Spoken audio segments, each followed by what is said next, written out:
Hello guys, this is your host, and today we'll be continuing our tutorial series, and in today's installment we'll be focusing a little bit more on editing. I was thinking of what to teach you today, and I've decided to start with the basics. You can tell me in the comments about what you'd like to learn about further on. Today we'll be using Adobe Premiere Pro and we'll be learning about its basics. Let's start with the project. We'll create a new project by clicking New Project. Go figure.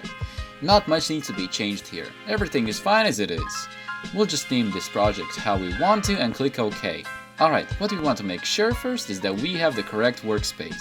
Make sure you've got editing selected. These workspaces add and remove certain features so it's more organized, easy to use, and not like all of the eggs are in one messy basket. After that, we'd like to import some footage.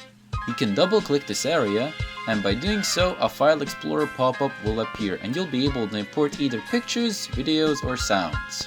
You can also import stuff by simply dragging it over to the same area. Tip: you can create bins to organize your footage better.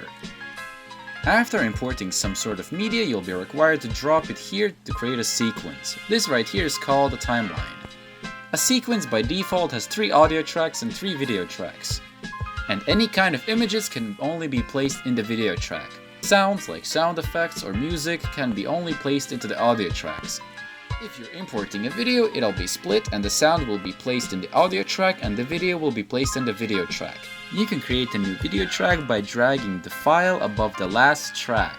To create a new audio track, you'll simply need to drag the audio file under the last audio track. After having your media, be it a picture, video, or a sound, imported and dropped into an audio or a video track, you can trim it by left-clicking and holding on the end or the start of the file and dragging it inwards or outwards if the file still continues. There are also other ways of trimming. You can use a razor tool by clicking on it here or by using a keyboard shortcut. In this case it's C, and clicking in the spot where you want to cut the video in half. Tip: if you mess up and want to go back a step before, you can click Ctrl Z on Windows or Command Z on Macs. I'll be talking about all of the other various tools in a separate video. Now the preview window. With this window you can see what happens to your video. I'll explain what all of these buttons mean in a second. With this button you can place markers anywhere you want on your timeline. The next 2 buttons, mark in and mark out, basically mark the beginning and the end of your video. It's a crucial step for exporting your video. We're gonna talk about it in a second. If you want to go to your in and out marks, there are these buttons. Go to mark in and go to mark out. With these arrows you can go back or forward 1 frame per click. This is your standard play pause button. Okay, to explain both of these we'll need our mark in and out buttons. In a nutshell, you can copy paste selected parts of the video, of course selected by mark in and out, and paste them elsewhere. There's only one difference between those 2 buttons. Lift will simply cut the portion of your selected video and leave a gap, but with extract, after cutting out the part of the video, there is no gap. One side of the project slides to the other half and leaves no space in between. With export frame, you can take a screenshot of a selected frame. And the last button, comparison view. It's a relatively new feature, and by using it you have the left side where you can select a specific frame of the video which acts as a reference, and the right side, the frame you're currently working on. By using the slider below the left clip you can choose any frame for reference. It can be useful in color correcting, about which I'll also talk in a separate video. Now we're on to our last subject for today, and it's exporting.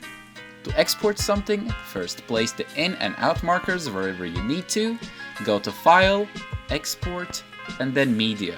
The same can be achieved by using the Ctrl M shortcut for Windows and Command M shortcut for Mac.